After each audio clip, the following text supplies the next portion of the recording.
this is Gina with Bijou Noir, just tuning in. Just wanted to share something I found with you guys. Before I continue, I'm kind of rude. Let me just say thank you to my and welcome to my new subscribers. And also, I want to also thank my current subscribers for checking in. Please take these videos, share them. Let's get the family growing. And please leave your comments. Let me know if there's something that you would like for me to talk about, or if you have any ideas on or opinions on anything that I've talked about and would like to see me expand on. Okay, great. I'm very excited today. I have something I want to share with you guys. I was going through a couple of videos about Haiti, and I found a video that basically was enlightening. It was basically talking about African Americans. There was like Ghana, the year of return, but for Haiti had reached out to African Americans to immigrate to Haiti.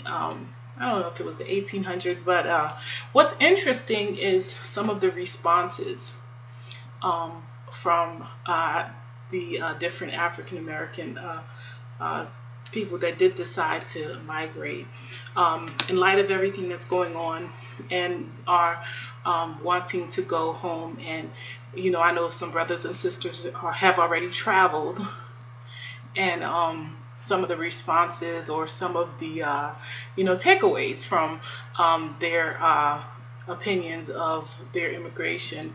You guys might find this very interesting. I'll be back.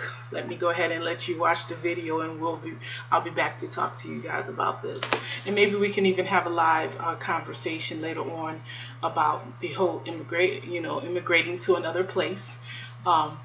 Sometimes that could be quite difficult, especially if you're going into conditions that you're not comfortable in. But I think you guys might like this, so let me know what you think once you've seen it. 24, when Haiti was 20 years old as a nation. Its then president, Jean-Pierre Boyer, sent out a special invitation to African Americans in the United States who were under slavery and living in segregation in that country. The Haitian president's message to the African Americans? Come live in Haiti. Boyer was definitely not the first person to have this move to Haiti idea.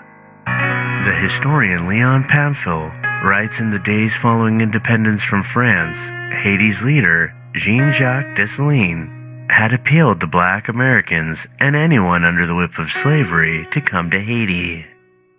Several historical sources note that Dessalines went as far as paying slave ship captains to bring Africans intended for slavery in the United States to Haiti as freed men. Haiti King Henry Christophe had laws in his royal code offering anyone directly from Africa or of African descent instant Haitian citizenship upon arrival to Haiti. Under Boyer, though, there was a systematic plan to bring in African Americans to Haiti. Boyer's immigration marketing campaign included offers to the would-be settlers to have their trips to Haiti free of charge, along with 10 pounds of coffee per family.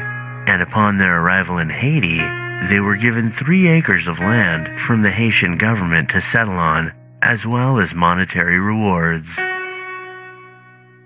Boyer hired special representatives in the United States and sought the cooperation of prominent black and white community leaders and abolitionists who would eventually become known collectively as the Society for Promoting the Emigration of Free Persons of Color to Haiti.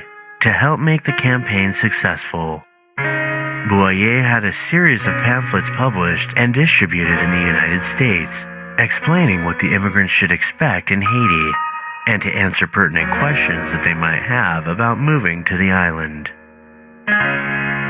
Boyer sent his own envoy, the judge and statesman Jonatas Granville, to the United States to meet with white abolitionist leaders and black American leaders to propagate the Come to Haiti movement. Granville traveled to several U.S. cities with high African American populations to meet with leaders and to give the potential immigrants first-hand knowledge about his country. At the time, there was also a Back to Africa movement to the country of Liberia. Boyer wanted to persuade African Americans to come to Haiti as opposed to Liberia.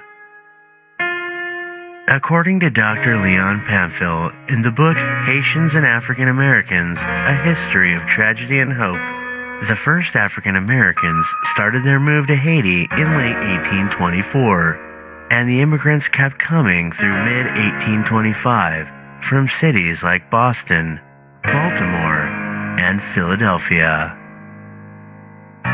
Boyer settled the immigrants mostly in the Ardibonite region of Haiti and in eastern Hispaniola, in an area called Samana Bay.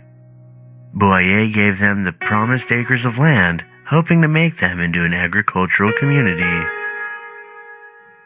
Some of the immigrants were content with what they found. One African American immigrant writing about moving to Haiti wrote back to his folks in the USA.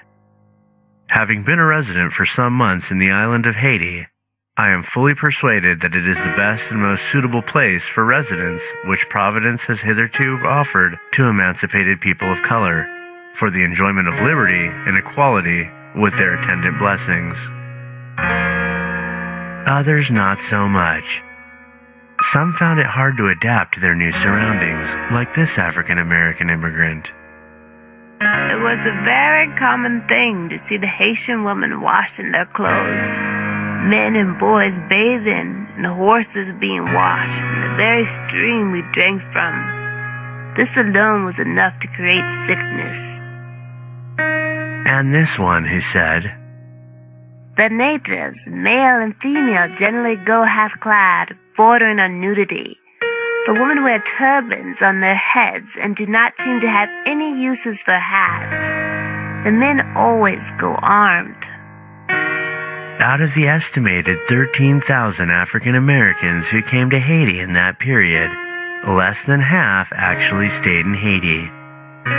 The majority of them, noted the historian Leon Pamphile, returned to the United States. They were middle-class tradesmen, and Boyer's plan to mold them into farmers and laborers in a new land and in a new culture hit a stumbling block.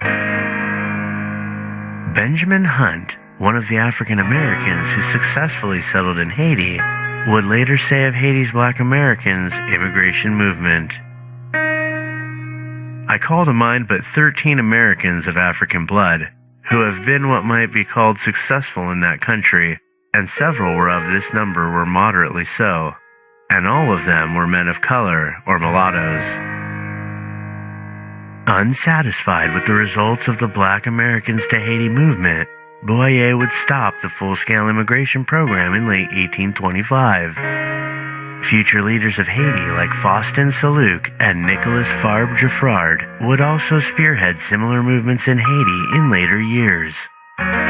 Historians note that those leaders learned from Boyer's mistakes and were able to make the African Americans to Haiti movement more successful in their time. Well, family, I hope you enjoyed that. It definitely brought some things to light. With everything that's going on, and I'm gonna bring up her name, or Courtney or Kathy. I'm not sure how you pronounce that.